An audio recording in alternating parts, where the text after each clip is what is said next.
Okay, so I have another thought bubble coming up here related to Kelly Dittmar, women in elected office. She did mention that this last election cycle there were less women. So money has to be able to be put behind women. Women just don't have the money. When you think of a housewife, she doesn't have the money. Women are not a commodity. And so there's a huge push that for me seems to be coming out of somewhere. Someone is pushing that everyone is supposed to have a job. And now Kelly Dittmar on here speaking on C-SPAN, she did speak to a woman who said that she spent her whole life as a housewife, and she said her grandmother was a housewife. And so she said for their part of the country, they're just now getting people who are actually women who are working outside of the home. And so on TV we tend to see things that are related to the big city more. Even on YouTube, they're related to the big cities more, and things that are common.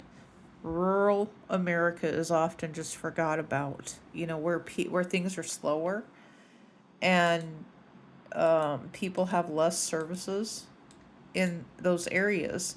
And, oftentimes my thought is, and especially with things that I've heard towards me, is you're just basically told to go kick rocks.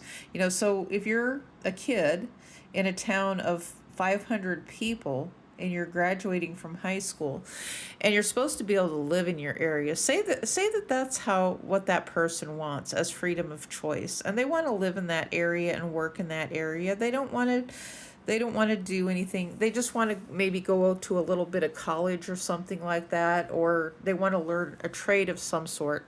If you're in a small town of 500 people, how do you achieve that? Especially when a lot of small towns are dying out and people are being kind of pushed towards larger towns to find work. I mean, because we've established that you have to have a job to have medical care. I mean, it's not just a right. It's not just something that all Americans have. You have to have a job to actually have medical care and some other basic essential needs and things like that.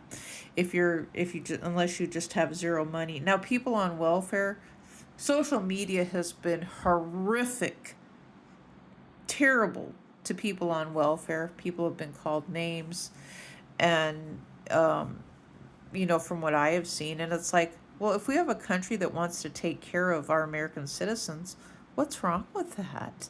I don't see anything wrong with that. The soldiers are taken care of.